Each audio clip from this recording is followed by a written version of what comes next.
Time to call to order the regular meeting of the, first time I've had to do that. For fun. Yeah, I wasn't sure what it was for. Okay, it's time to call to order the regular meeting of the McAlester City Council, Tuesday, April 23rd. We do have a quorum. I would like to ask Cliff House from Lakewood Christian to come and lead us in the pledge and invocation, please. Let's pledge the flag. I pledge allegiance to the flag of the United States of America and to the republic for which it stands, one nation, under God, indivisible, with liberty and justice for all. Let's pray together. Father God, we do thank you for our country, and we thank you for being a good God and for providing a good country for us to live in, a good city for us to where we can live. And I pray your blessing upon these city leaders this evening. Pray, God, that you would give them your wisdom and that you'd help them to make wise choices and make the decisions tonight that would honor you and be best for our community. So bless each of them and help each one of us to support them. We pray in Jesus' name. Amen. Amen. Corey, would you call the roll, please? Councilman Smith. Here. Stevens. Here. Reed. Here. Brown. Here. Harrison. Here. Pritchard. Here. Mayor. Here. We are on to citizens' comments on non-agenda items. Residents may address the council regarding an item that is not listed on the agenda. Residents must provide their name and address. Council requests that comments be limited to 5 minutes. We did not have anyone sign up tonight, so we will move on to the consent agenda. All matters listed under the consent agenda are considered to be routine by the city council and will be enacted by one motion. There will not be separate discussion of these items. If discussion is desired, that item will be removed from the consent agenda and be considered separately. The agenda tonight consists of A, approval of minutes from the March 23rd, 2019 regular meeting of the McAlester City Council. B, approval of claims from April 3rd, 2019 through April 16, 2019. C, consider and act upon ratification of the Code of Conduct for the City of McAlester, originally adopted October 27, 2009. There have been no changes to the document. D, consider and act upon authorizing the mayor to sign the annual engagement letter with Crawford and Associates PC for the period of July 1st, 2019 through June 30th, 2020. E, accept and place on file the McAlester Defense Support Association quarterly report.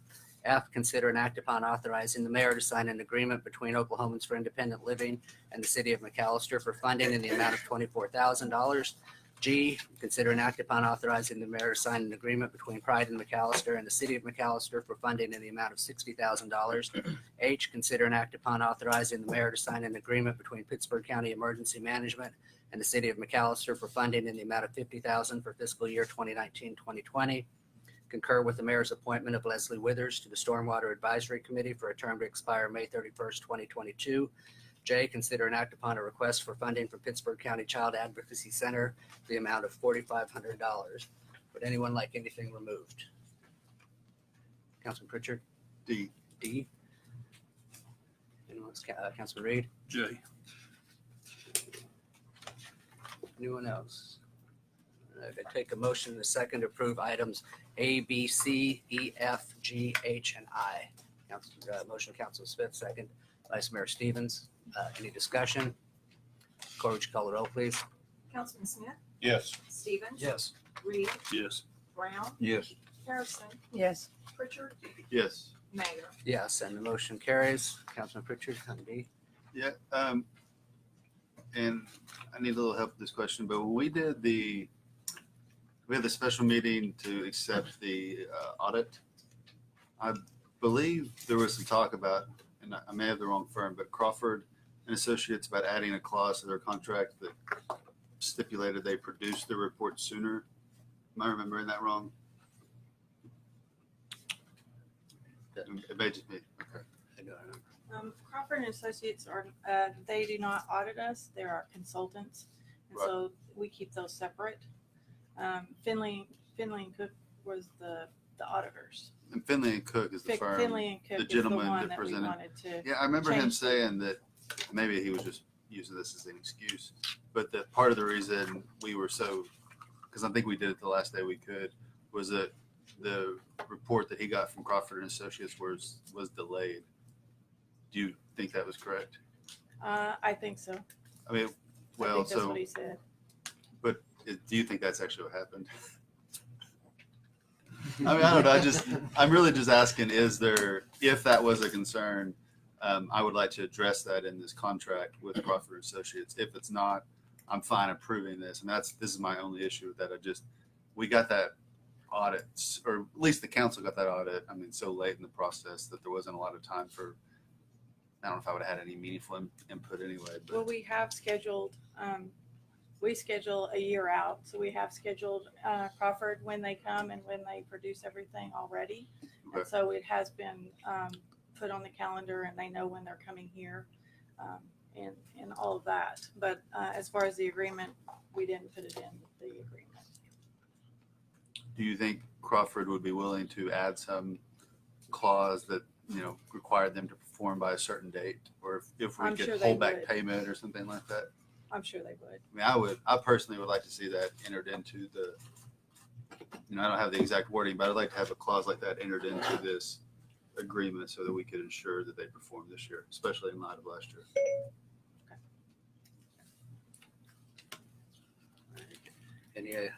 Anyone else on item D?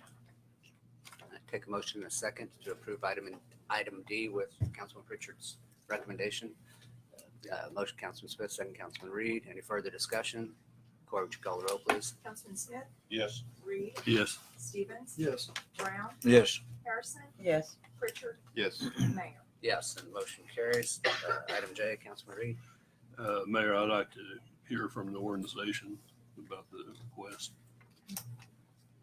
Do we have anyone here from Pittsburgh County Child Advocacy? Councilman, Mayor, they were aware that this was going to be presented at tonight's meeting, and it was our understanding they were going to have somebody here, so something may have come up.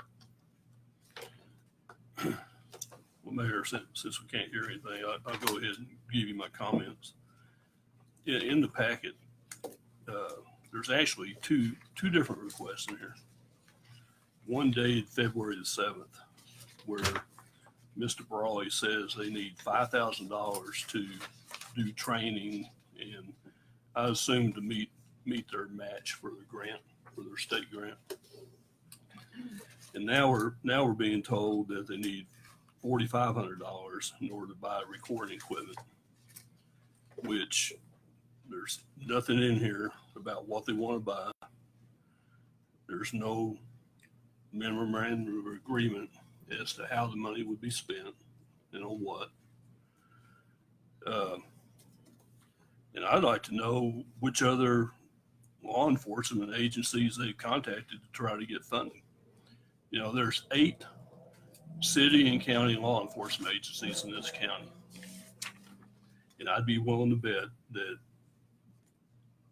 they haven't contributed anything toward this funding, although I'm sure they're eligible to receive the benefits of this organization. And I want to be clear, this organization does provide good services.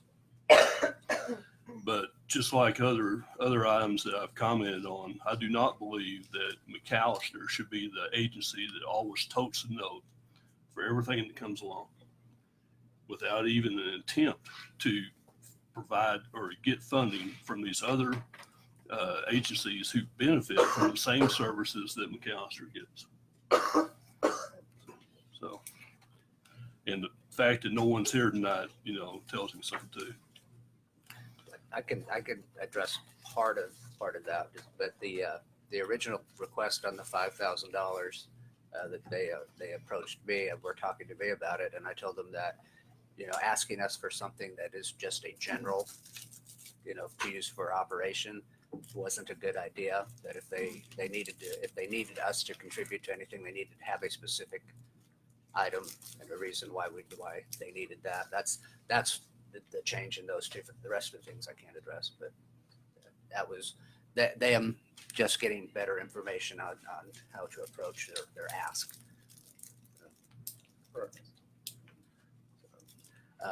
Would you like to table that and give them a chance to come to another meeting?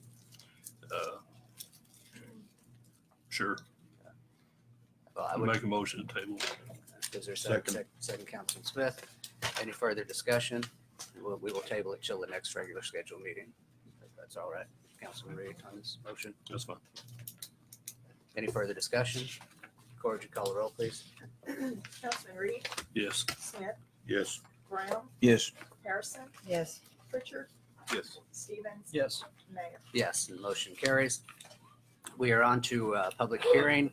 All items, all persons interested in any ordinance listed under scheduled business shall have an opportunity to be heard in accordance with Article 2, Section 212B of the city charter. We actually have 4 tonight. So the first is a public hearing to provide information and answer questions pursuant to 62 Oklahoma Statute 859B3 regarding the proposed adoption of a project plan and creation of a tax increment financing district to be located in the downtown Main Street area in the city of McAlester. The second is an ordinance of the city of McAlester, Oklahoma, amending McAlester City Code, Chapter 110, Vehicles for Hire, Article 2, Division 2, Section 110-53, not issued to minors, felons, repealing all conflicting ordinances and providing for severability. 3, an ordinance of the city of McAlester, Oklahoma, amending McAlester City Code, Chapter 102, Traffic and Vehicles, Article 3, Operation of Vehicles, Section 102-112, Operation of golf carts on city streets, repealing all conflicting ordinances and providing for severability. And 4th, an ordinance of the city of McAlester, Oklahoma, amending ordinance number 2626, which established the budget for fiscal year 2018-19, repealing all conflicting ordinances, providing for the severability clause and declaring an emergency. Take a motion and a second to open the public hearings. Motion Vice Mayor Stevens, second Councilman Smith. Any discussion? Corr, would you call the roll, please? Vice Mayor Stevens, Yes. Councilman Smith, Yes. Brown, Yes. Harrison, Abstain until further review. Pritchard, Yes. Reed, Yes. Mayor. Yes, and the motion passes. We're now in the public hearing. I'm going to take them for the one from the top down. The first being the tax increment financing. So, Mr. Reinauer. Evening, Mayor, Council. I don't have a presentation tonight, but I do have a couple of items to hand out. The first, you may recall from the previous council meeting, we had talked about the Planning Commission approving this project plan. They did have one recommendation to extend the boundaries to include the west side of Main Street from Madison to Cherokee. This graphically demonstrates what that looks like. It will probably require a meets and bounds legal description, which we do not have at this point. But that's at least what they have recommended for the council to consider changing. Additionally, we have a revised economic impact analysis. There were 2 corrections that had to be made. One was pretty substantial. First, use taxes. It was brought to our attention that use taxes can't be, when we collect them, we can't identify where those use taxes, where the destination was for them. If someone was to buy something from Amazon, or if someone bought building material and shipped it, we just receive who it came from. Making use taxes may be impossible to include in the TIF. So we removed those numbers just to give an idea of what that would look like. Additionally, there was an error in the spreadsheet for property taxes. When that was corrected, those property taxes, the estimate for that increased significantly from the previous one. Just to give you a quick overview, the very last page. Again, the framework for this did not change, just the numbers did. So if you look at a 25-year summary of what this TIF district may potentially produce, on the lower end, the worst case scenario that we have given is a $7.6 million impact, or at least a potential gathering of sales and use and property taxes. Best case jumped up to 18.4 million. Again, we provided a range. We're not saying either of those is right. The answer may be somewhere in the middle, but we just wanted to make sure that y'all have that information for tonight's meeting. I'm here to answer questions other than that. Well, we'll probably, when we get to item 1, right now, since this is a public hearing, we'd ask the public if anyone in the public has anything to address on it. Sure. First come, first served. You bet. Thank you, Mayor, Council. My name's Randy Sonia. I reside at 1706 Redbud in McAlester. I've been a citizen for the past 50-some years. I have, don't be smiling up there. I'm old. I think I was your teacher. Really? 50-something? He was my teacher in high school. I put gray hair back when he had hair. I'm here to speak in favor of the TIF. I don't really know what a TIF is. It wasn't around when I was developing and building as much as I did. I did bring just a few of my taxes. So if anyone doesn't like taxes, I'm probably one person that doesn't, but it's a necessary evil that we have to live with. These are just the ones that increased this year in the year that we're in right now. So I would like to see our council be in favor of this TIF on the young people that have started to influx the downtown area. And I brought a list of them, and I don't know if this is all, I don't know if it's any of them, but Jeremy Beaver and Christy Beaver, Andy Miller and his and Jacob, the Grumwalds, Adam and Rachel, Zach Pritchard and Katie, Cully Stevens and Morgan, Madeline Sonyer, Bob and Karen Stovall, Christian Lloyd. She's been downtown forever, bless her heart. Jenny and Kirk Ridenauer, Brandy Snell, Brian and Kelsey Flynn, a new addition to our town. He's a professional pitcher for the Kansas City Royals.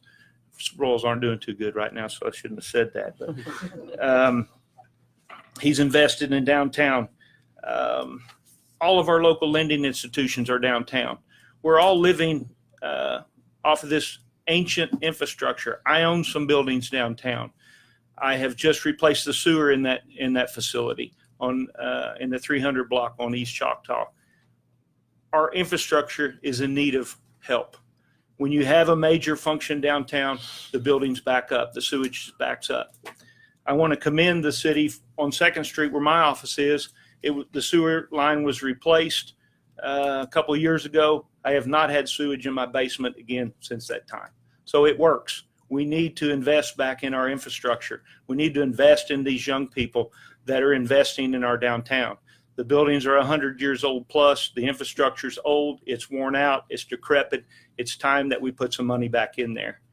And I just think that without getting into a bunch of other things, if we're going to invest in a TIF on the highway for one developer, I think we ought to invest in all these young people that I mentioned that have invested. They're sending their kids to school here. And as those buildings get remodeled and get repaired, their tax value is going to go up, and it's going to way cover any kind of TIF that we're doing, in my opinion. For instance, there was a building that sold on East Choctaw, I'm going to say 3 years ago for $30,000. The most recent sale that I could find was $175,000. So there's been a jump in value downtown already, and that's going to increase the tax revenue, the tax base that the city works off, and off the ad valorem tax that the schools work off of. So I don't think that it's going to hurt the schools in the long run. It's probably going to help the schools if we generate more ad valorem tax. And with the increase in property value, that's going to happen. I'll be quiet. My time's probably up. I'm in favor of it. Let's invest in our young people. They are our future. Thank you. Is there anyone else that would like to address it? In that case, we will move on to the vehicles for hire ordinance. Seeing no one on that, we will go to the operation of golf carts on city streets. Come on up.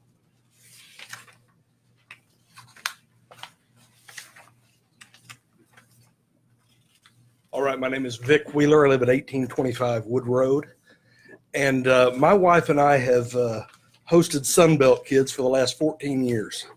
I guess this will be year 14, the last 13 years.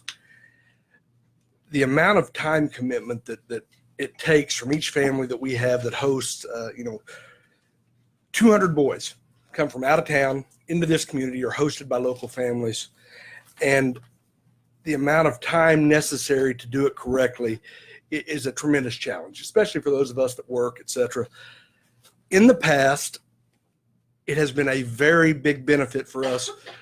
Typically the boys have to be at the field 2 hours before the game time, hour and a half before the game time. The ability for those who are 16 years old with a driver's license to get in a golf cart, to get themselves to the field prior to the game has been a tremendous benefit for those of us that do keep them in terms of trying to continue to work, maintain our household. And in the last couple of years, I understand the law was not written to allow that. And so the police had no choice but to crack down on that. And that became an issue of essentially either ticketing these people who were visiting from out of state or telling them absolutely not, you cannot do this. We allow those that live close to the country club to drive to the golf course so long as they have a license, they obey the traffic laws. And what we're asking and hoping for is that same mindset would be accommodating of the week of Sunbelt. If the driver has a driver's license, if they're obeying traffic laws, allow them to drive a golf cart from the home where they're staying to the ball field and return after a ball game. As we all know, the ball field's right there next to the country club, same area of town where they're always driving. And I think it would be a tremendous help to those who spend their time and their money locally to host these kids. And frankly, I think the kids look forward to that experience. And so I would appreciate an affirmative vote to make that change for the week of the Sunbelt each year. Thank you. Is there anyone else that would like to speak on the golf carts? Seeing no one, then would anyone like to? Yes. It's an agenda item. It would probably be better as part of the agenda item than the public hearing. Okay. Is anyone wanting to address us concerning the budget? Seeing no one, I take a motion and a second to close the public hearings. Motion, Councilman Smith. Second, Councilman Reed. Any discussion? Corr, would you call the roll, please? Councilman Smith, Yes. Reed, Yes. Harrison, Yes. Pritchard, Yes. Stevens, Yes.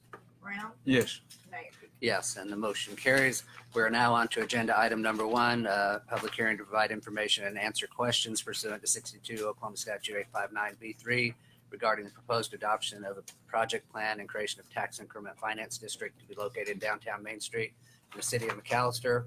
We pretty well covered this in the public hearing, but if anyone has any questions concerning the TIF, this is the time to get information on for the TIF.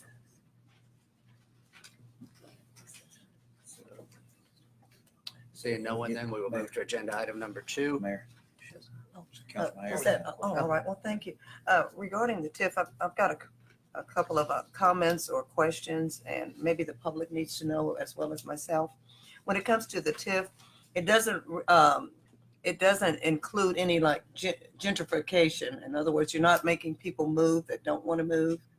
Is that correct? No. All right. I think the public need to know that. You're not having people to move that don't want to move. Yeah. You know, they have to be paid to. What about eminent domain? Is that an No. issue with that? No. And also, I don't know if this is pertaining to downtown or not. It doesn't really look like it. Yes, it is. It is. That's, All that's right. the area of the downtown TIF. Is it? All right. We're talking about helping the youth and the young people to stay. How part of the situation is going to be retention of the people that live here. We're going to have to really work on economic growth. And we have to have some type of incentives to keep the young people coming here or coming back. And a lot of them, they'll come and then let's see, maybe they don't have the work or an opportunity, then they'll leave. So we need to create something that will cause them to want to stay. Can I stop you for a second? Yes. This is actually, this is to answer questions about Oh, okay. about the TIF, Oh, all right. not to advocate for it or against Oh, all it. right. At this Just ask a time, question. it will be an agenda item Oh, in all the right. future where Okay. we do that. All right. Thank you. Anyone else? Okay, in that case, we'll move to agenda item number 2, which is consider and act upon implementation of the second 5-year term of the Water Services Operation and Maintenance Agreement with Inframark LLC, previously Severn Trent Environmental Services Incorporated, for operation and maintenance of the city of McAllister's water facilities. Mr. Stasiak. Mayor, members of the council, tonight we have with us Ed Schwab, Mike Moeller, Stephen Sears, who you met here about a month ago, who gave us a lot of good information on our notices of violation in some of the areas of concern with the water plant. And also Gene Chisholm, who is our general manager here on site.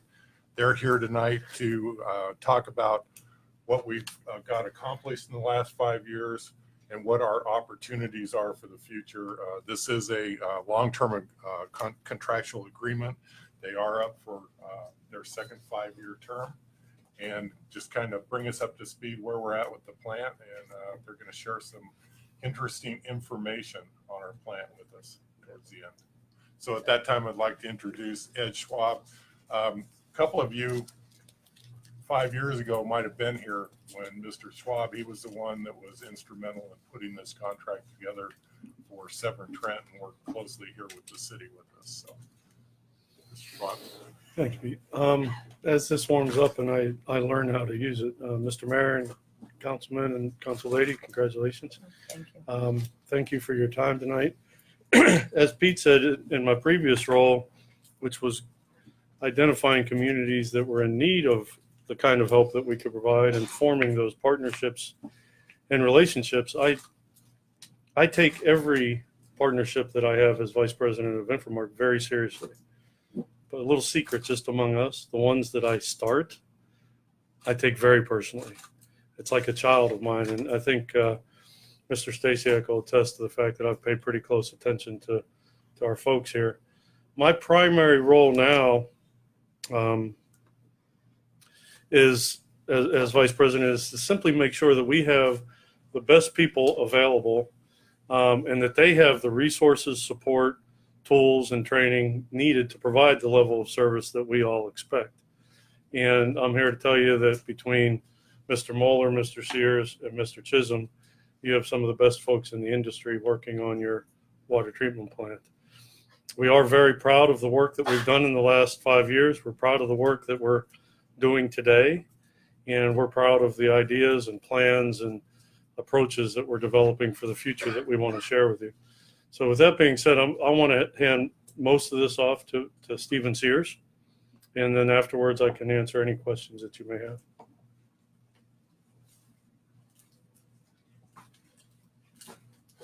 Good evening.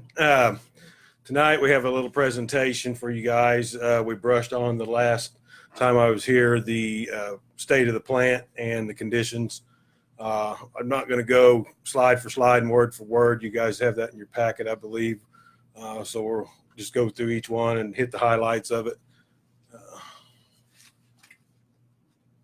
If I can figure out how to operate it.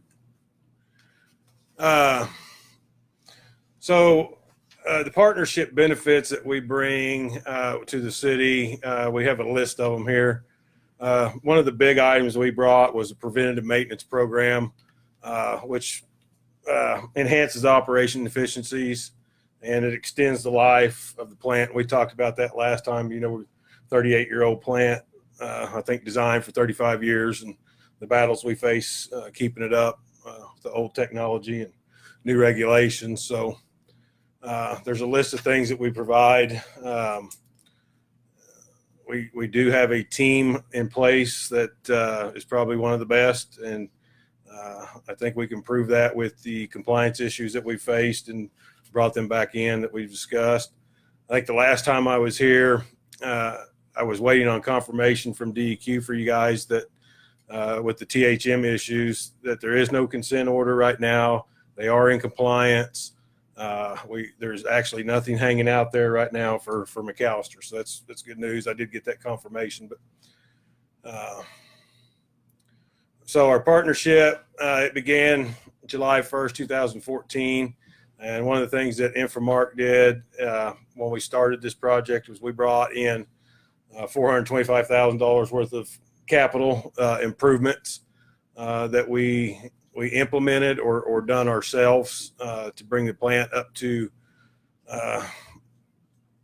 more operable conditions.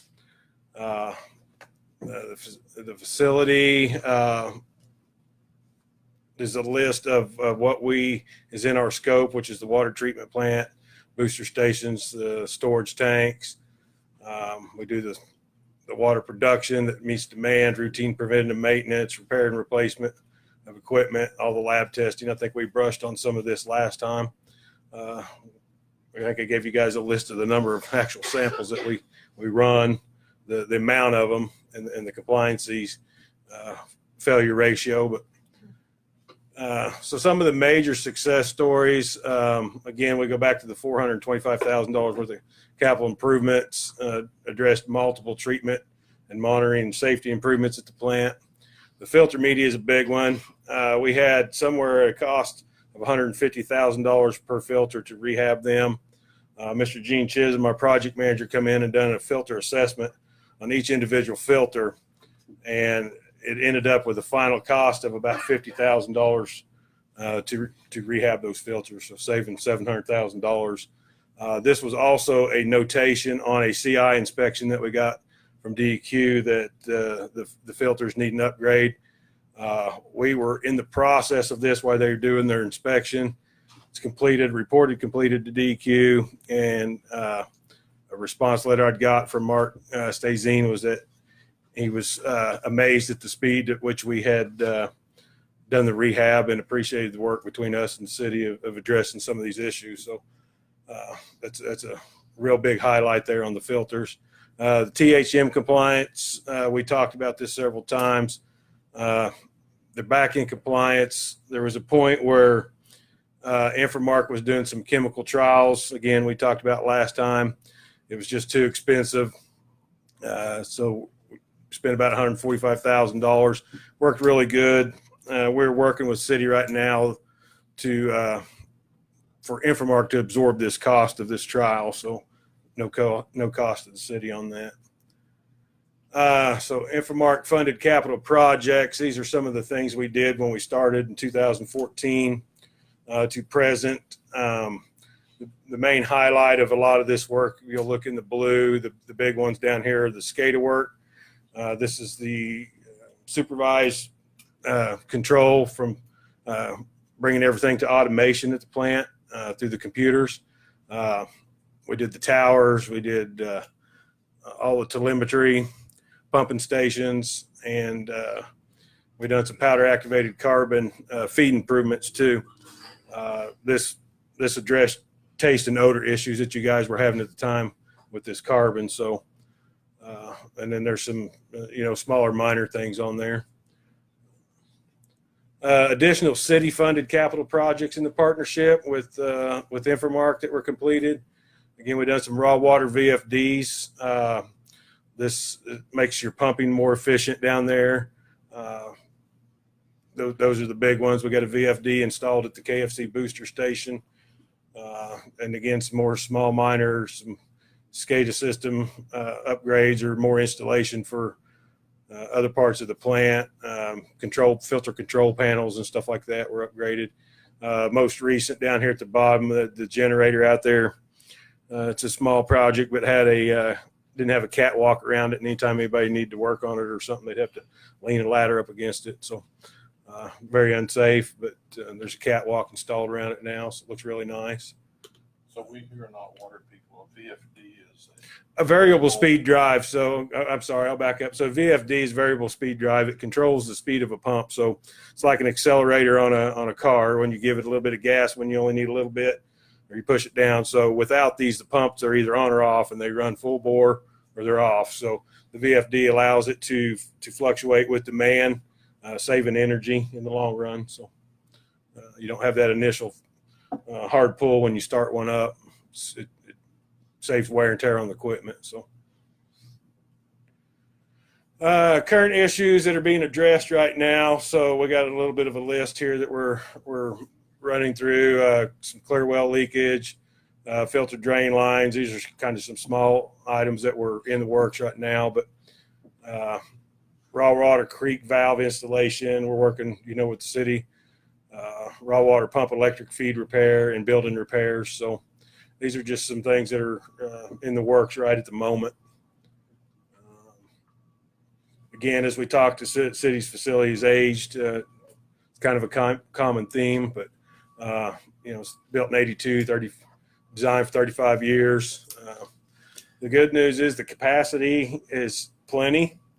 The bad news is it just needs some work. A new plant would cost, I don't know, I think it's some numbers thrown around between 30 and 35 million.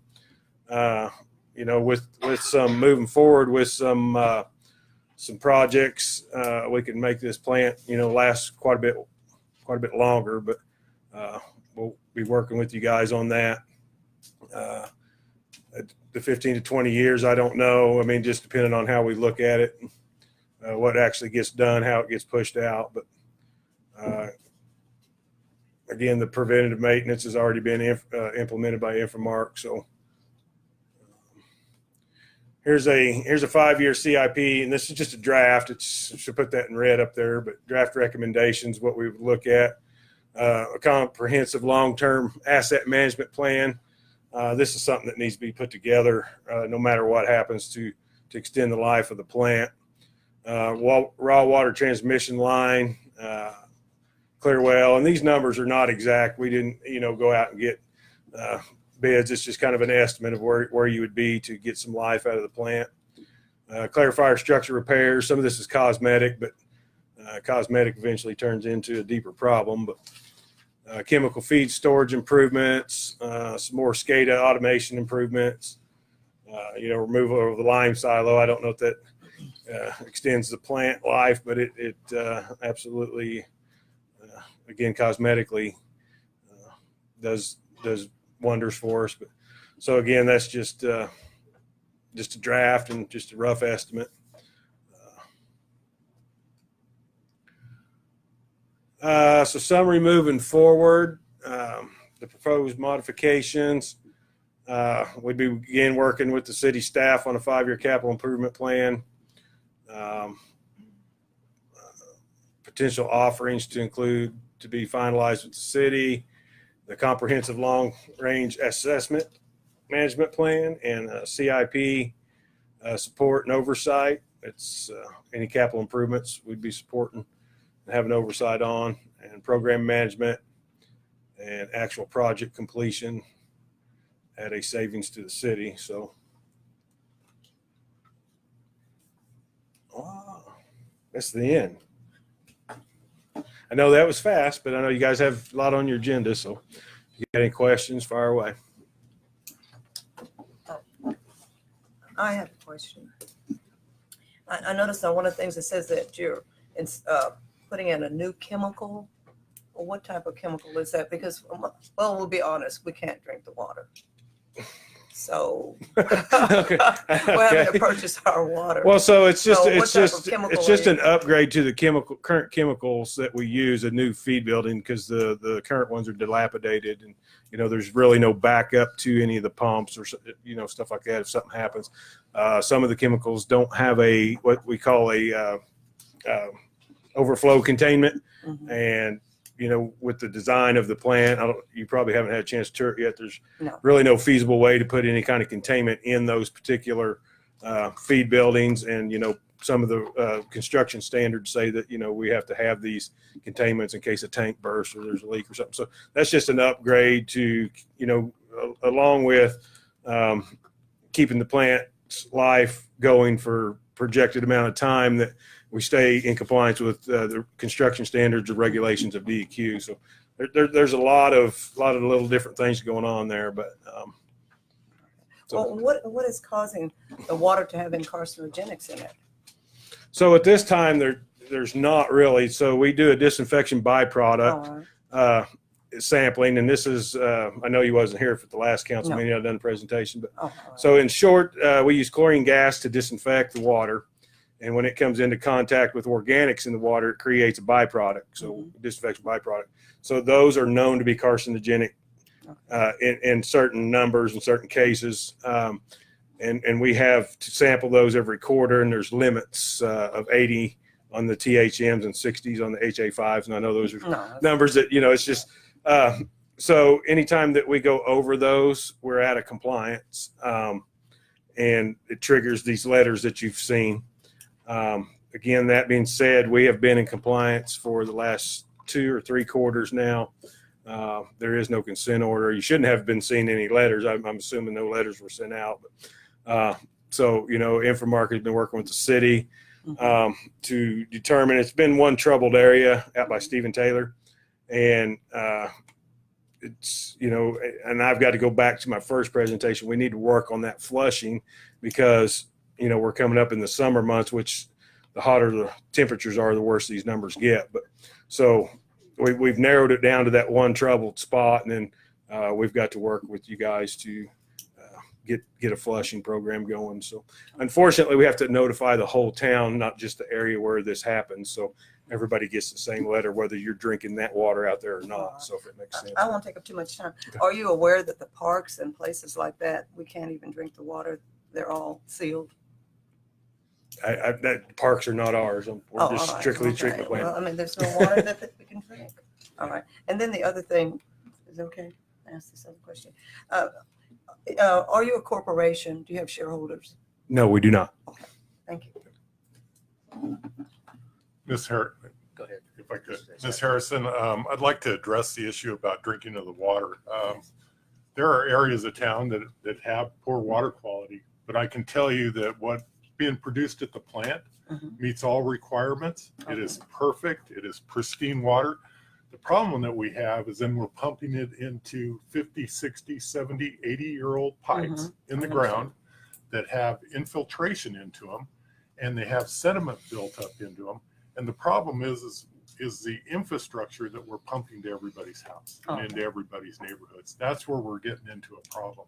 The plant itself is doing phenomenal at this point.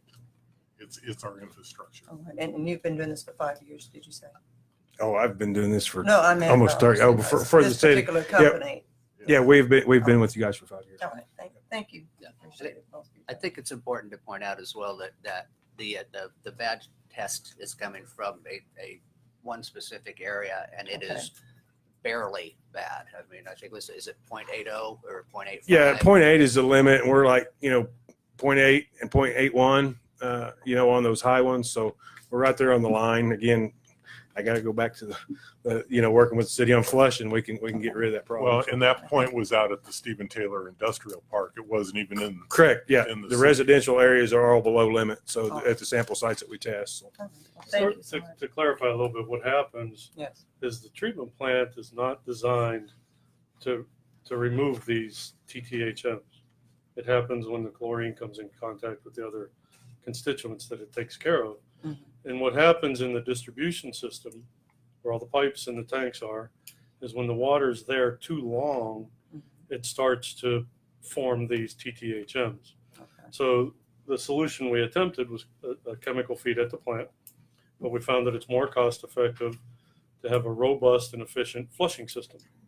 So what you'll see in the summertime when temperatures are higher and these things cook a little more is more water being put on the ground. Okay. It's not wasting it, it's treating it because it's turning over the tanks and flushing the system out. And that's part of why the one area is a little bit more troublesome is because it's staying in the system longer there.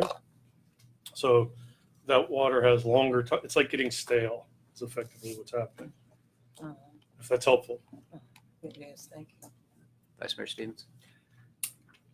So if I'm following correctly, so what you're saying is that we end up treating the water and then it stays in the lines too long, and then so we just end up pouring it out on the ground? And it's very common. I mean, it's called that's I'm trying to understand. But it's a flushing program. So when it either sits in the storage tanks too long, because you want storage for when a plant goes down or there's fire issues, but people aren't using as much water, then it starts to build up in the system. So it's very common in cities to have a robust flushing program. Some cities have dead ends in their system. One solution is to loop your distribution system a little bit so the water's always flowing. So there's different issues that happen in the distribution system. And realistically, water treatment doesn't end at the fence line of the plant. No, It ends at the tap where you drink absolutely. it. So that's where we want the good water to be. But if I'm understanding clearly, then, and I get what you're saying, and I understand there's more issues here than an old water plant. There's lines that it all goes through. So if we treat it and then it doesn't get used fast enough and then we end up flushing it, doesn't that just cost us a lot more money? Well, and that's part of why we analyzed using a chemical that worked very well in Claremore, where Uh-huh. Stephen also works, at the plant to eliminate the creation of these TTHMs. But it's determined that the cost of the chemical is higher than the cost of flushing. Okay. So we think flushing will be the most cost-effective way to avoid that. Okay. Then another question I just had was on the Summit Ridge pump station. That's something that's the ward that I serve as second ward, and I've gotten, Pete knows, because I've called him at 1 o'clock at night and 6 o'clock in the morning because I'm getting blown up as well with issues there. Is that having to do with the pump equipment, or is that having to do with the lines? Because it seems like it's been a mixture of both. It has been a mixture, and I'll let them address it. Every time that we have low water pressure, a lot of times that pump doesn't start automatically. And until we hear word that it hasn't started, then we can send somebody out and we can manually start it. There's been quite a number of improvements that have been made on that Summit Ridge pump station here recently, but I don't know the condition of it today. Okay. This is Gene Chisholm. I'm Gene Chisholm. I'm the project manager here in McAlester for FMR. And to address your question about Summit Ridge Pump Station, when I came here, there was a pressure demand station. You experienced a lot of low pressure up there because the demand on the line was such that when 3 people turn their water faucets on at their house, pressure drops instantly. The pumps could not catch up quickly enough. About 2 months ago, I went in there and put variable frequency drive pumps in there. You should not have any more pressure problems on top of Summit Ridge, because now the pumps will keep pace with the pressure as it reads the pressure off the line. Okay. We think we have cured this problem.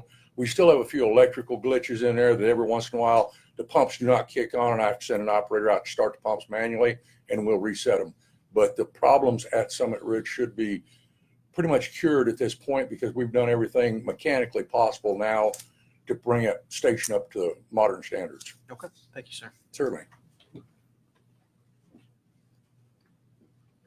The analogy we've been using is it's like having an older car. I'm into older vehicles. And when you get one that maybe hasn't been maintained, before Pete came on and we came on, there was a lot of issues at the plant. You had worse water quality issues. You had more equipment failures and problems out there. So we came in, we brought a lot of resources, fixed a lot of things. You saw a summary of it. There's about 8,000 things we do every day that nobody knows about. So we're fixing the car. The car was designed to last about 30, 35 years. It's older than that. But there's no reason we can't put a new transmission in it. We can't put new wheels and brakes on it. We can't buff it up a little bit and make it run better for a longer period of time. It has not, in our opinion, reached the point where you need a complete new car. We think with a little TLC, a little attention, some more, I don't want to say 2.7 is cheap, but it's cheap compared to 35 million, right?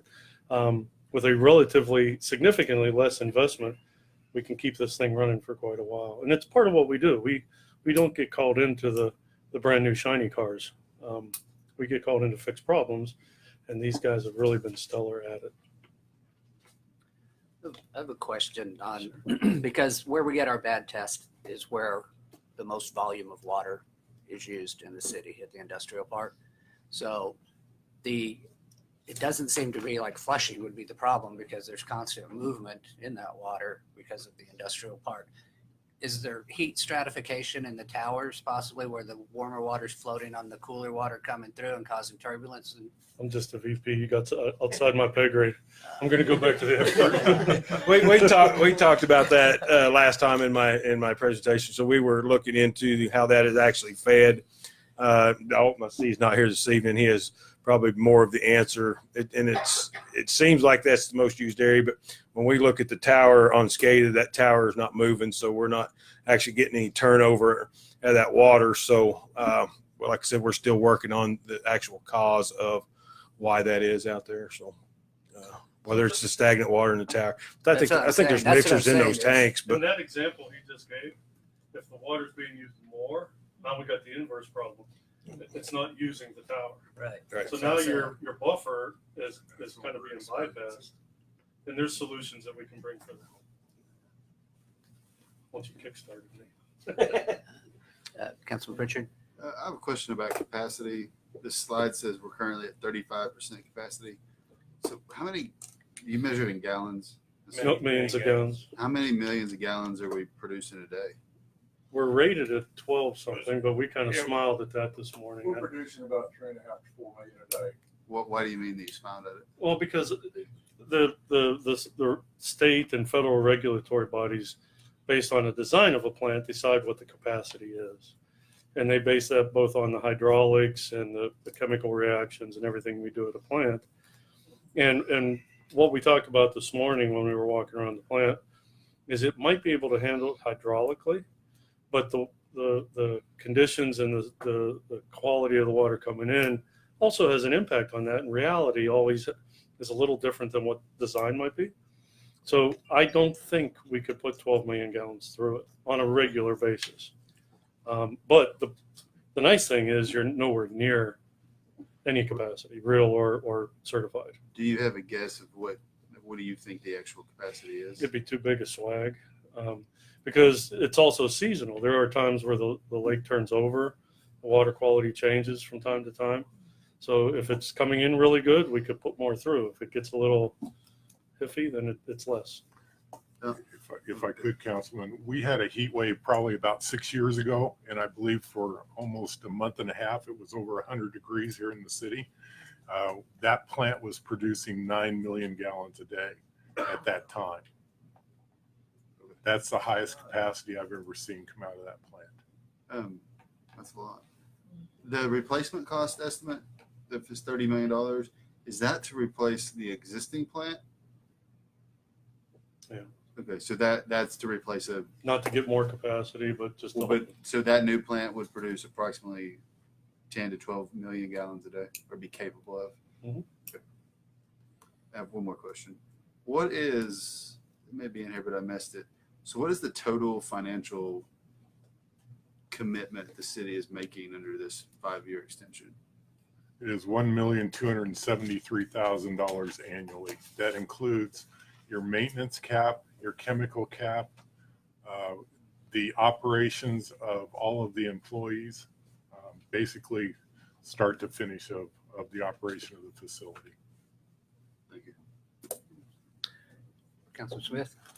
I want to thank Infomark for helping rehabilitate our car. I know you've done a lot of good things. And one thing I'd like your team to look at is the report that you prepare for the council. There are a lot of very obtuse parts of it. It looks like sheets of paper that you send to the state with lots of little checks and figures that have no meaning for us.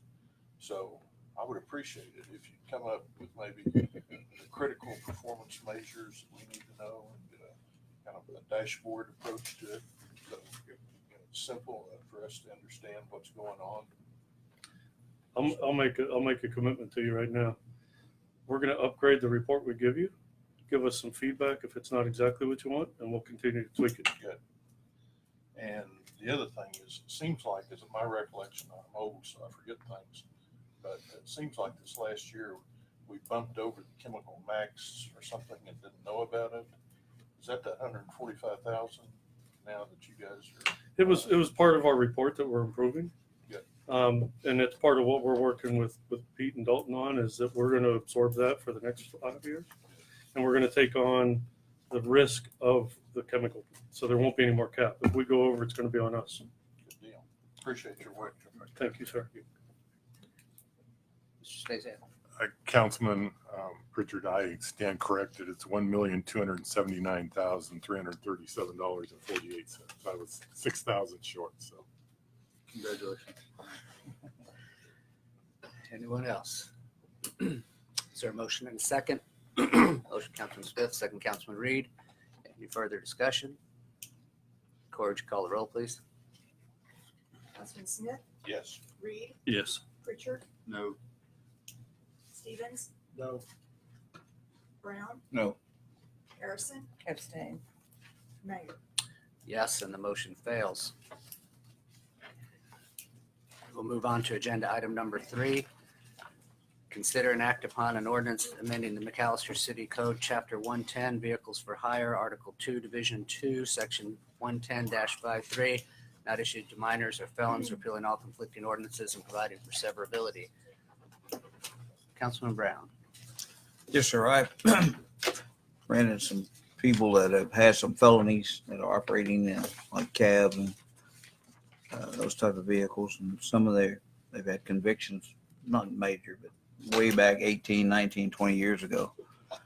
So telling we look at it, trying to get them where they can at least make a living. I don't know, with the cab and, but it has to be a long-term conviction, and I believe it's stated there that they didn't want if anybody had any kind of sex offender conviction, they can't qualify for this. No sex offender and 5 years after completion of the sentence. Yeah, and some of this came about. There was actually an individual that had a felony 28 years ago that was trying to get a cab license and couldn't because of our ordinance. So this was cleaning it up a little bit and giving people a chance after they've paid their debt and the reasonable period of time has passed. And Chief Wanzik.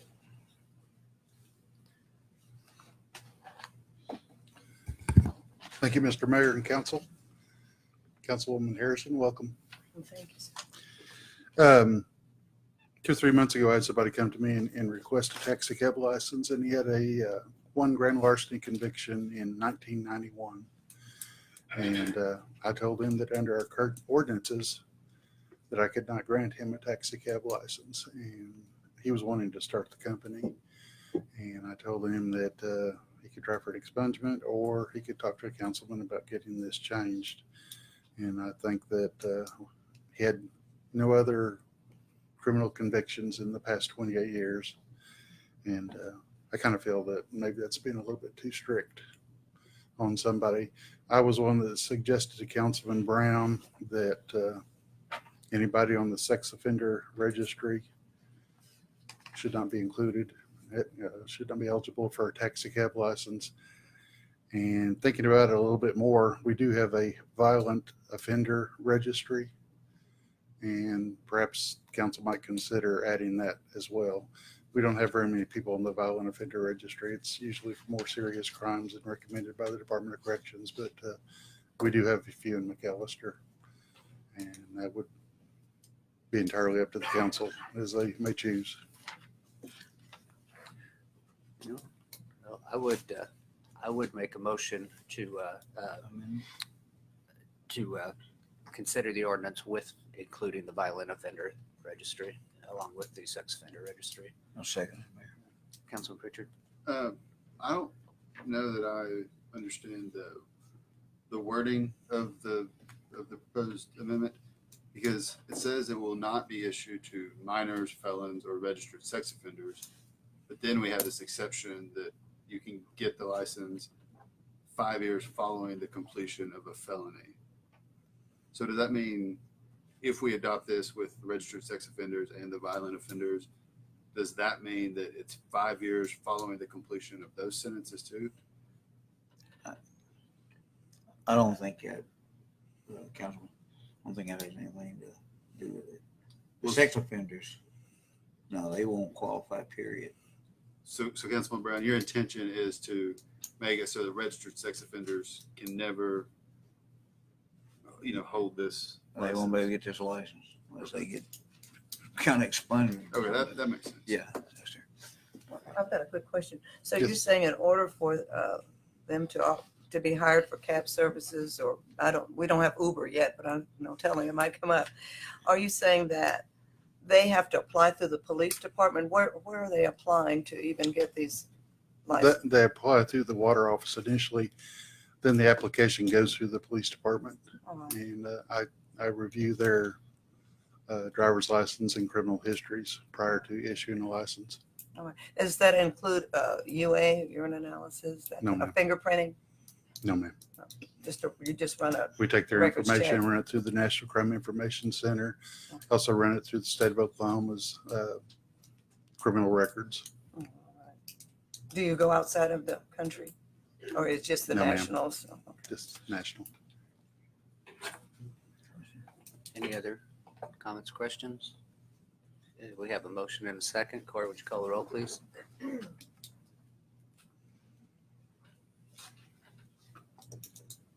Councilman Second, Yes.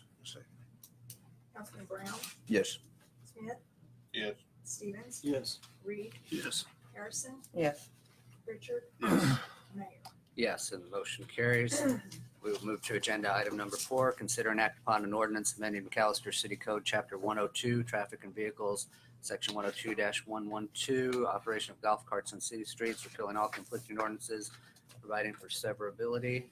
Is this yours? Mr. Mayor, on number 3 as well, there was providing for severability emergency clause Was as it? well. Okay, I'm sorry. I looked and saw the severability. I didn't see the emergency. Oh, I'm sorry. Just severability, excuse me. All right. So anyway, we're on 4. I think this one's yours, isn't it? That's me. Okay, I'm tracking now. Sorry. We've heard from several different people this evening. This is something I've been called on during the time last year and the year before that, and after discussing with the city manager and then hearing from a lot of the constituents in my ward, I thought that this might be something that we as a council should tackle, and allowing them to drive golf carts to the Sunbelt Classic and back. I took the exact ordinance that we allow people on the streets of McAlester on currently right now and just tried to basically amend where we could have it be driven to the Sunbelt. The same rules apply as they would as anybody driving golf carts on the city streets, and I would ask for consideration to hear from the council now. I know Chief Wansick, you were asked to address this earlier, so I'm going to call you up. I didn't look at ordinances near or around this ordinance. I'm not necessarily opposed to this ordinance, but I would like your consideration to add a section that requires golf cart operators to abide by any ordinance or traffic law that may be, through their nature, be applicable to the golf cart. We don't want them busting stop signs, or if Vic's golf cart souped up, we don't want them speeding down the road or anything like that. Sure. Good decision. I'm sure his is lifted anyway. Anyway, I think that would be a prudent move. And I would absolutely support that. I have a quick question. Are any of the vans or buses available, like for instance, cats that could transfer, that can transport these students from one place to another? Or would that be? I think the problem with that is they're spread out Oh, they're quite a bit. different Yeah, there's locations. a couple stay at this house, a couple stay, and they all play at different times. Oh, all right. Is this also going to include, like, a lot of the bigger cities, they have those, I guess you could call them like scooter type things, you know what I'm talking about? No, this would be This is strictly strictly golf. dealing with the golf carts. All right, Yes, ma'am. all right, thank you. Look at- who's Mark? Here. You guessing that you'd want to come? Yeah. Councilman Reed? Oh, sorry. Mayor, I oppose the ordinance. I oppose the underlying ordinance. I never liked this ordinance. Frankly, I don't believe that golf carts have any business being on our city streets. I've passed around a handout. I just Googled golf cart injuries and fatalities, and what you see here is some of the things I found. And you can look at it at your leisure, but some of the statistics from 1990 to 2006, there was a 132% increase in injuries. Nearly 150,000 people were hurt in golf cart accidents during that time. Each year in the U.S., about 15,000 golf cart related injuries require emergency care. 40% of golf cart accidents involve a person falling out of the cart. And it just goes on and on. And, the very first thing is something that happened here in 2017 in Cherokee County, where some girls were out riding around in a golf cart and lost control of it, and it flipped over on them and hurt them pretty bad.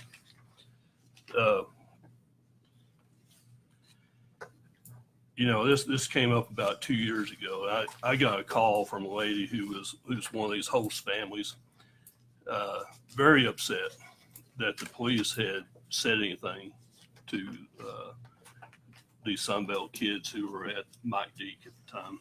I guess I didn't go up there, but I guess the parking lot was full of these golf carts. And she felt like, the city had no business telling them that they couldn't allow these kids to drive golf carts because, they host these families, they're doing this for the city. And I asked her, I said, did you know it was illegal to drive golf carts on the city streets? And she said, yeah. And I think everybody knows that it's illegal, but it still happens. I'd be willing to bet probably city police haven't given a single ticket for driving golf carts on city streets.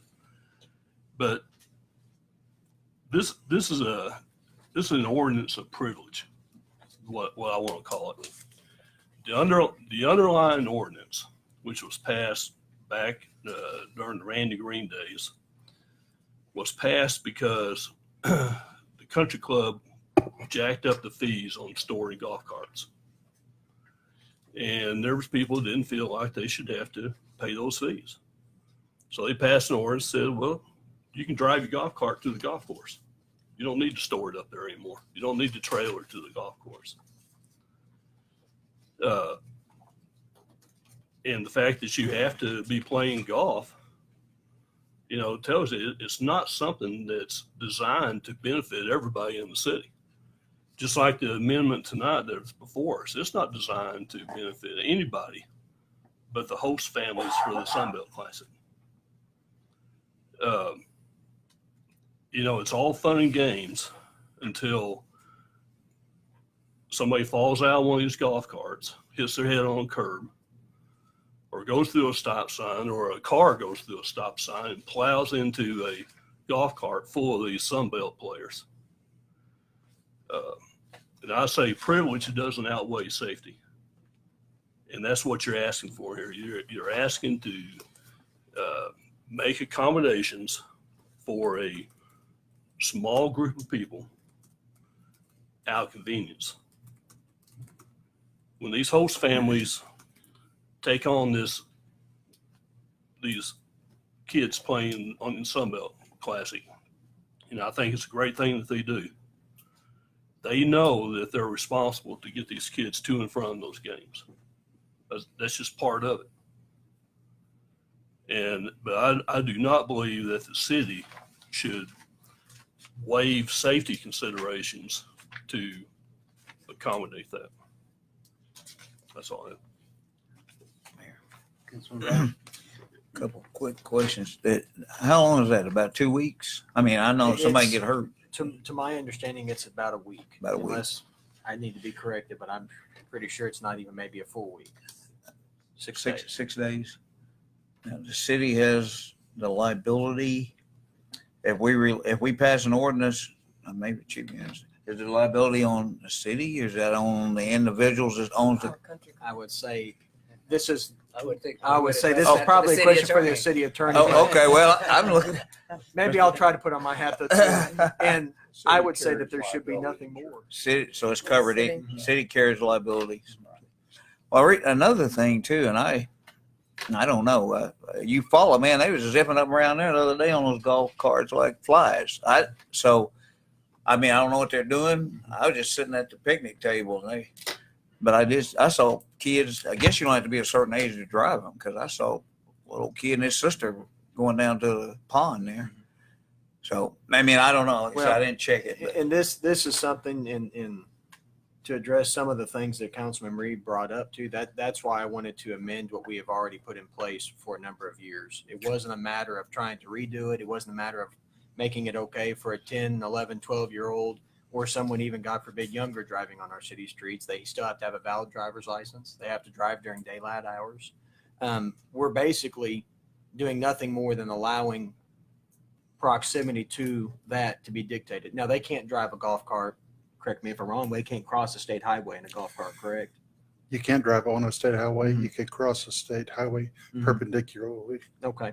So even with all that, and then going through here and looking at the ordinance and what it is, it's just a simple amendment. The good thing I like about us as a council and things like that, if we amend this year and we allow this and it becomes an issue and we hear from Chief Wanzik and the rest of the policemen that it's gotten out of hand and there's a huge problem, we can just as easily bring it back before it and get rid of it. We can just as easily bring it back before it and get rid of it and easily amend this. God forbid we ever have some of the issues happen that Councilman Reed has brought up and given to us here. But I think by allowing it to be a valid driver's license, by putting it in those hands, and then I know the host families are going to be there very much involved with the kids as well. This isn't, they just turn them loose and I'll see you in 6 days when your parents come to pick you up. I mean, they're going to be actively involved as well. So that's why I put this before us for our consideration. Oh, were you gonna ask Yeah, the host families are the ones taking on. I have a the question. Absolutely. What would it take to make this, I don't know if it'd be another amendment, for the drivers to abide by the traffic ordinances? What would it take to do that We would just make the motion. you would with it, make a just like motion and then, oh, Chief Wanzik suggested, which I completely agree with. I think that makes the most sense. okay. Councilman Pritchard. To speak a little bit to safety, clearly there's a lot of people being injured. There's a lot of golf cart accidents, but I will say, there's a lot of vehicle accidents too. More than 5.5 million in this country, roughly every year. So I think the real issue here, or the underlying issue is we have to have streets that are safe enough for our children to walk on, for golf carts to drive on, for cars to drive on. And, the truth of the matter is that a lot of our city streets, and even in the area where they play baseball over here, are not safe enough. I mean, people routinely drive too fast. Our streets have probably been designed to encourage people to drive too fast. And so we definitely should be thinking about safety. And I don't think the answer is to ban golf carts, although that would probably help. And I don't think the answer is to ban cars, but is to create an environment where they can interact, where different modes of transportation, if they're bikes, cars, pedestrians, can interact safely. So I think that's really maybe not helpful that this discussion, but what this council and the city should really be thinking about when we design these streets. Quick question. Are you saying that area where the country club is, it needs to be resurfaced some type of way? No, I'm suggesting that the streets around some of the parks, around the baseball fields, are simply too wide. They encourage people to drive fast, and people do drive fast through there all the time. I've heard, and I don't know what the status of it is, but talk about a speed bump and being installed on 13th Street. But that's the real problem, is people are driving too fast. Well, what would it take to put a speed bump? We're getting, I mean, in that we- particular area where Council, this is- we're getting off the all right, so, okay. All right, thank you. And if I may, Mayor, I'd make a motion to approve as long as there's no other discussion with the amendment that Chief Wanzik has recommended as well be added to it. Is there a second? I have a comment. Okay, let me see if there's a Another second. curious thing about this is we're I'll all second now accustomed to having to put our seatbelts on in a 2-ton vehicle. And yet in a lightweight golf cart, which is, no protection at all, most of them have no seatbelts to put on. I think it's a bad deal. And I also think the country club issue may be something we ought to look at later too. Councilman Brown seconded. Did you get that, Cora? Yes, sir. You did. Good. The way I look at it is, it's dangerous driving a golf cart. It's dangerous riding a bicycle. It's dangerous, there's an inherent risk taken in any transportation. And I don't, with the ordinance requiring that they be licensed drivers and following all of the rules that there is, I don't have a problem with it. So, Mayor. yes, Councilman Brown. Once the Sunbelt guys leave, and what if somebody goes up there and they're on a golf cart, they can't do anything to them then? It's open. If once Sunbelt is over and complete, the police can absolutely ticket them for driving it down to the field and back. Okay, it's a thought. I don't have a problem with it. I'm just trying to clarification for the public. So quickly, are you saying this is just strictly something that we're thinking about for Sunbelt, not the rest of the? Yes. All right. Thank you. Any other questions, comments? Cora, would you call the roll, please? Vice Mayor Stevens? Yes. Councilman Brown? Yes. Harrison? Yes. Pritchard? Yes. Smith? No. Reed? No. Mayor? Yes, and the motion carries. Thank you, Chief. Thank you, sir. We are on to agenda item number 5. Consider and act upon a resolution to adopt the capital improvement program 2019-2020 through 2023-2024. Mr. Stasiak. Mayor, members of the council, we have previously presented the 5-year capital budget for the city of McAlester. And tonight we are requesting a resolution passed accepting the proposal as written. Questions or comments? Make a motion and a second to approve. Motion Councilman Reed, second Councilman Smith. Any further discussion? Corey, would you call the roll, please? Councilman Reed, Yes. Smith, Yes. Stevens, Yes. Brown, Yes. Harrison, Yes. Pritchard, Yes. Mayor. Yes, and the motion carries. Got to tell you, I thought that would be the one we'd be talking about the most tonight. So we just breezed right through it. We're on to agenda item number 6, consider and act upon an ordinance amending ordinance number 2626, which established the budget for fiscal year 2018-19, repealing all conflicting ordinances, providing for severability clause, and declaring an emergency. Mayor, Councilman, there's a full budget amendment this time. The first one is for our grant and contribution funds. This revenue, this is all from the donation, and there's a 3 donation, and we appropriate this donation money to the pickleball courts, to the Cal Albert and Second Street Island, and the last one is a streetscape project. It's just part of it. This is the donation money. And yes. Go ahead, please, please. Just to be clear, we're not putting a pickleball court at Second and Carl Albert, right? No. Okay. This is three different projects. Yeah. It's gonna get interesting. And the exhibit, the 32, this is a CIP fund, and this is the money that we get from the grant, the OMAC grant, the $2,000. And then we also have the money from the Choctaw Nation that last time it's on the newspaper that they give us some money. And the third one is the cell towers, that's 63. And then we put this money into the improve our community park.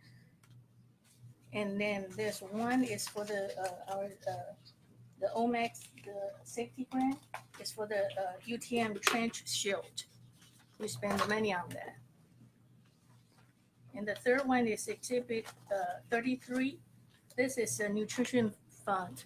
And the hospital, they asked city to take over the meal on wheel, and they send us $30,000 to us, and then we appropriate all this to the the deliver the meals expense. And the last one is 34. This is our police grant fund. This is the money that we get it from the grant. It's a bulletproof vest grant. And then we spend this money to the purchasing the police bulletproof vest. Any questions, comments? Vice Mayor Stevens? What are we doing on Second Street?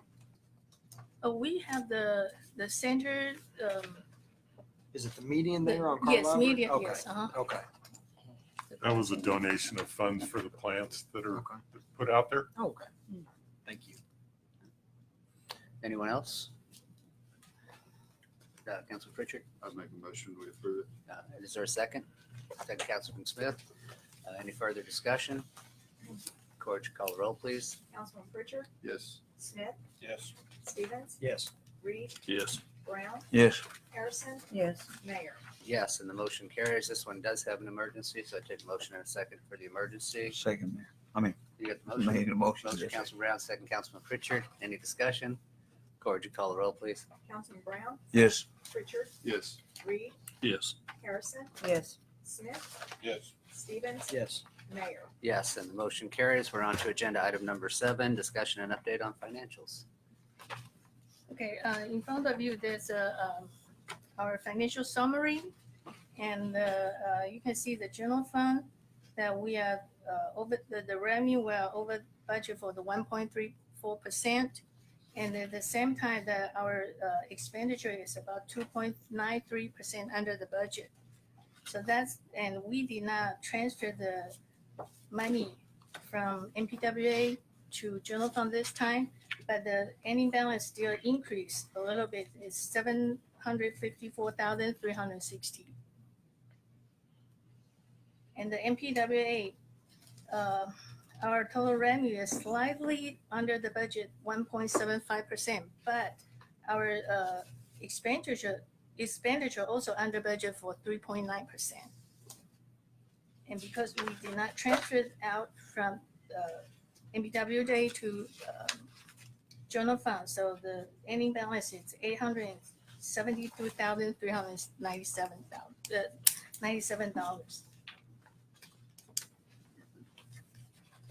And the next graph is our sales tax revenue. And this sales tax revenue, I already put the April's revenue in it. And you can see that the 9 out of this 10 months, our revenue keep increasing. So this is a good sign.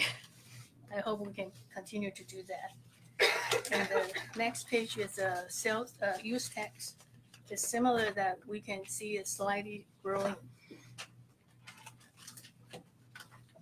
And the last graph is MPWA revenue.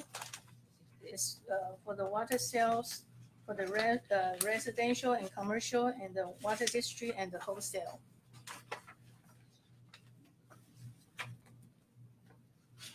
And the last pages is our cash in the bank.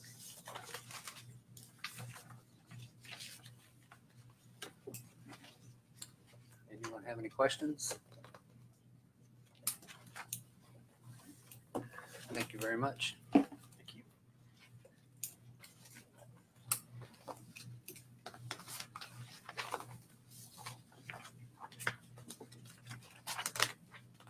All right.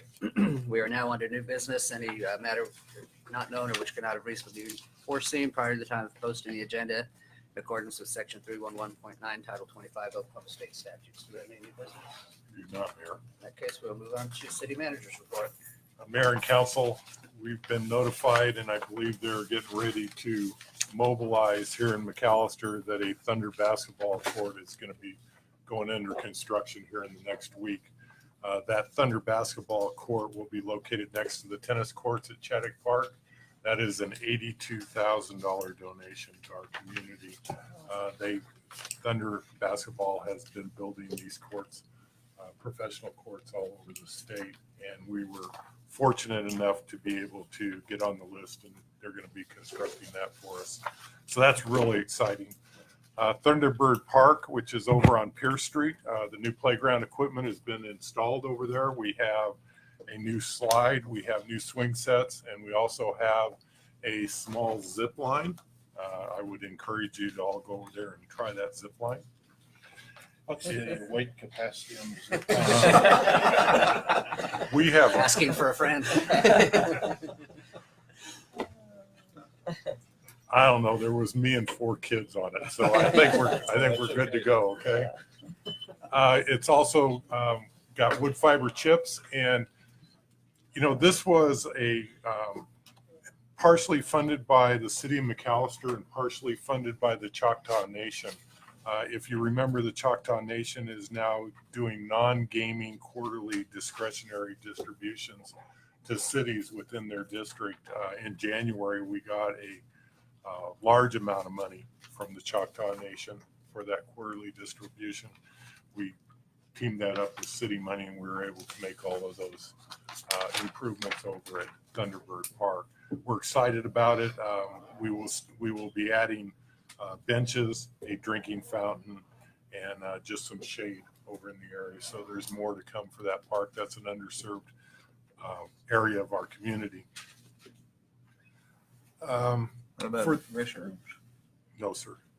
Because I'm out there a lot of times. I can't get in a restroom. Okay. Thank you, sir. Yeah. Put some on.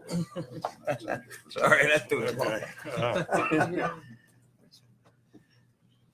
For the second time in 11 months, we got another ransom attack on our IT system.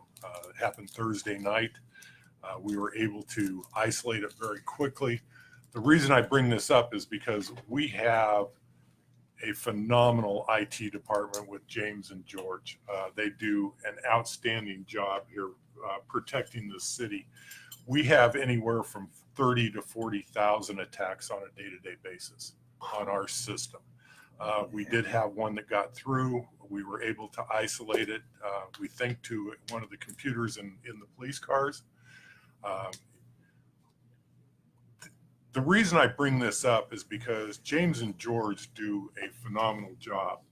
But this system is so massive, and you have to get on top of it so quickly that without the professional private organizations in our community, and I'm talking about Wave 11, at 4:30 at night last Thursday, we called them up and they had people heading our direction, because you have to go through each one of those computers. And it is a massive undertaking.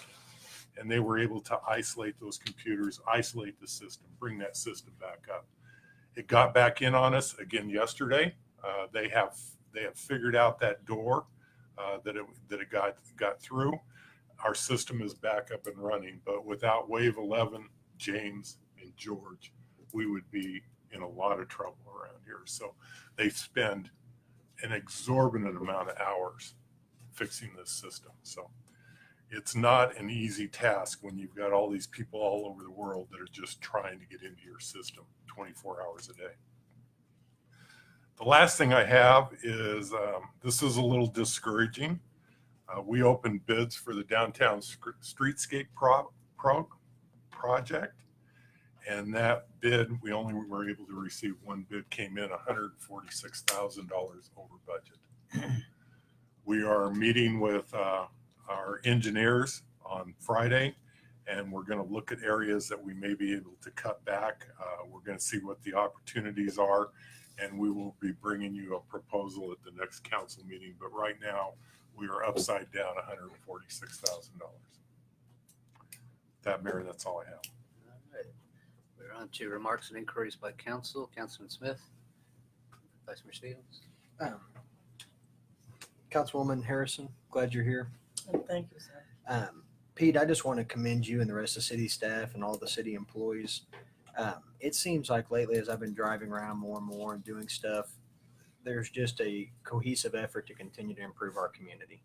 And I know that's always been the case, but it seems like it's been much more visible lately. And I want to say thank you, because I know that this job and what you guys can do can be pretty thankless in a lot of ways. I know it's not fun for a policeman when he pulls over someone such as myself for speeding and other things like that. It can't always be pleasant doing what you guys do every day without a little bit of thanks. And I just want to say thank you, because you guys make a real difference, and I appreciate it. These guys make it happen. So thank you. Councilman Reed. Pete, I got a couple things.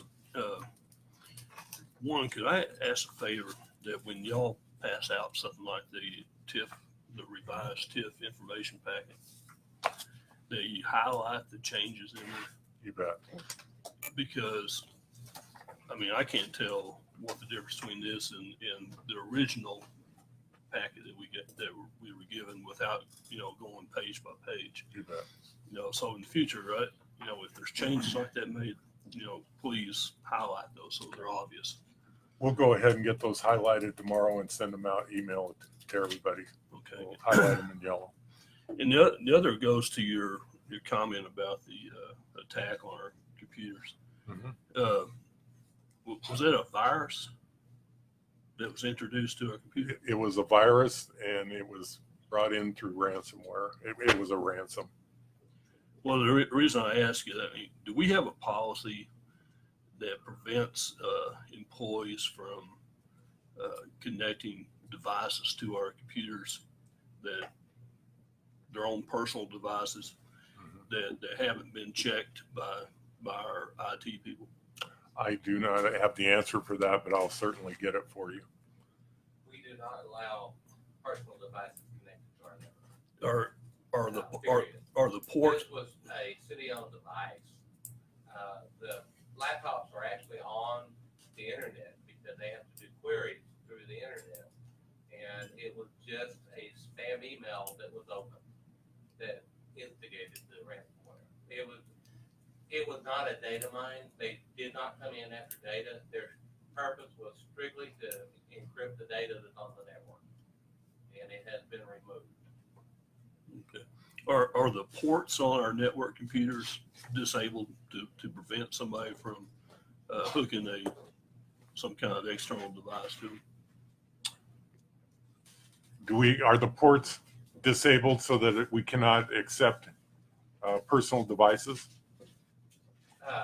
Yeah, it's all password protected. They can't connect it to the network without authorization from us to plug in a device to the network. The only place that we have a public Wi-Fi is in this room and in our conference room, but it's still password protected. But as far as bringing in their personal laptop and connecting it to our network, it will not work. No, I was speaking more of say a thumb drive or something like that. Somebody can plug into a network connected computer here. I mean, they're already logged in. We utilized a thumb drive tonight from Infomark. Well, yeah, but is this a standalone computer or is this connected to the network? This is standalone. I mean, a standalone is not a big deal, but if you can do that to a network computer, now you're exposing all your computers to a virus. Just something to think about. Okay, thank you.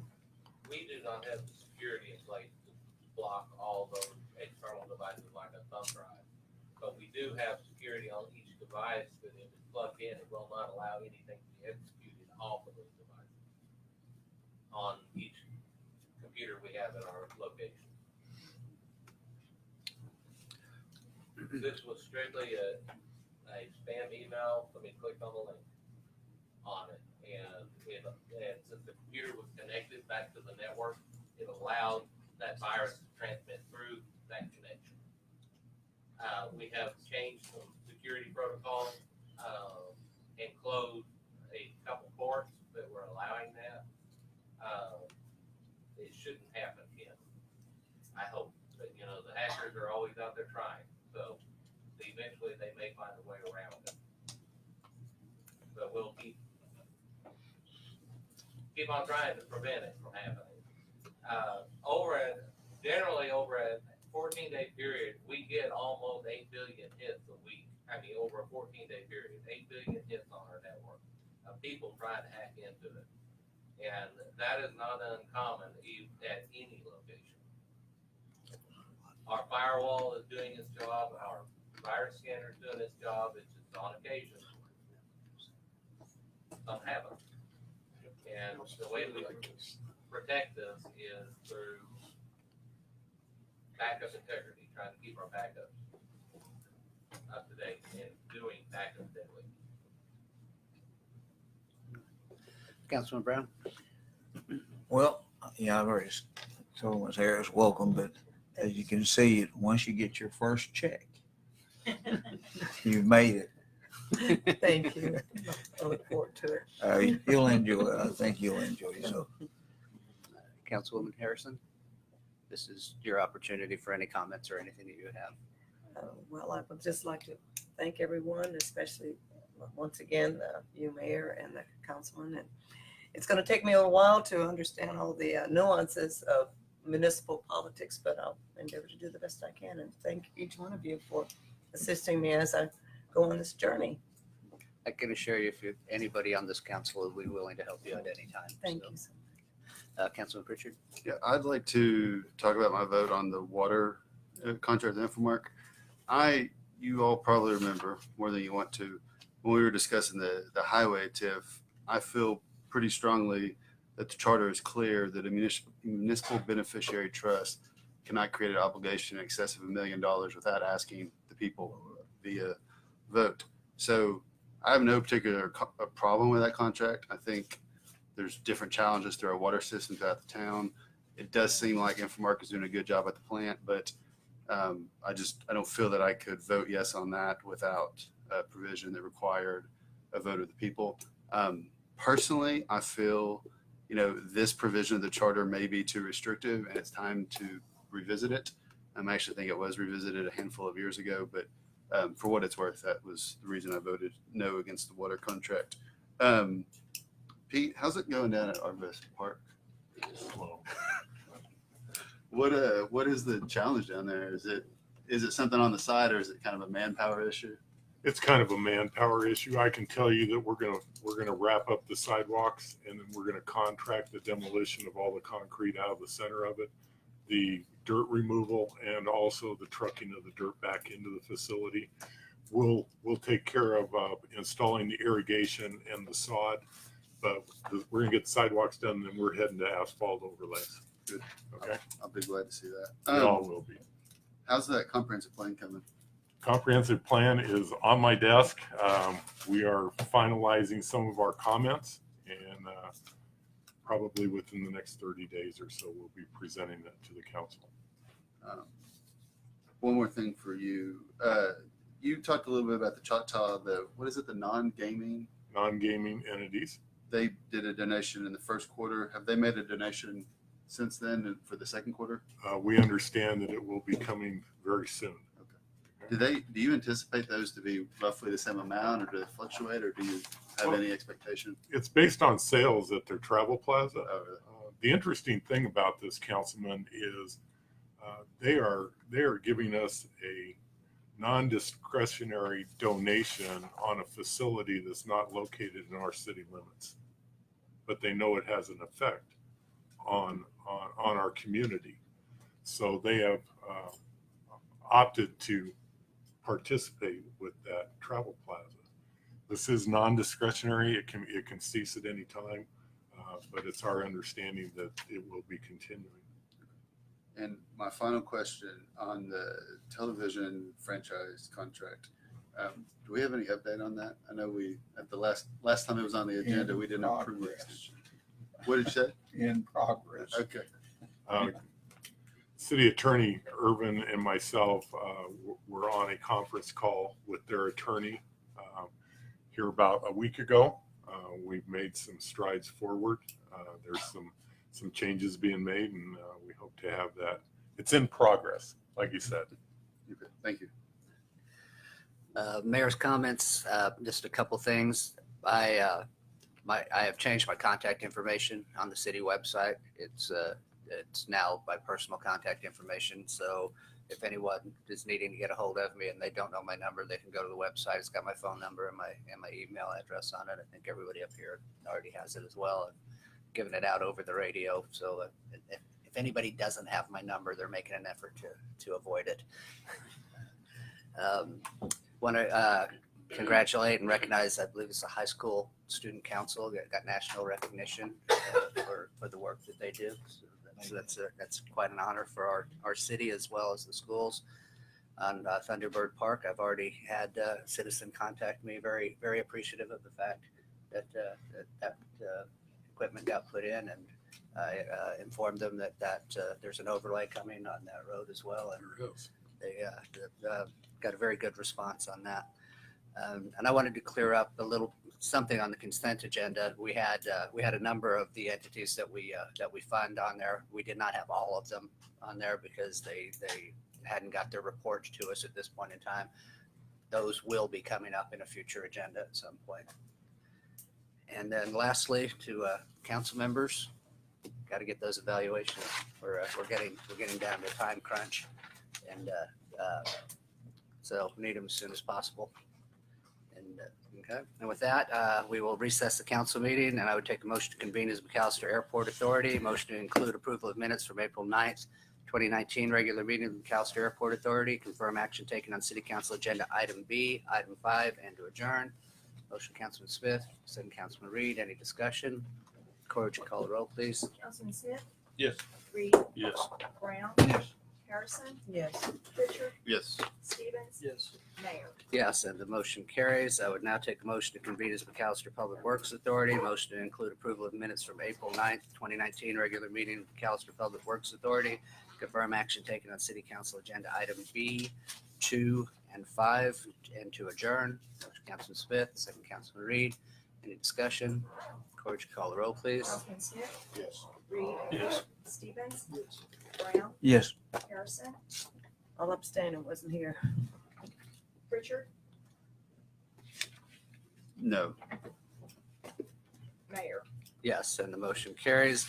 I would now take a motion to convene as McAlester Retirement Trust Authority. Motion to include approval of minutes from March 26, 2019, regular meeting of the McAlester Retirement Trust Authority, and approval of retirement benefits for the period of April 2019, and to adjourn, yes, Council.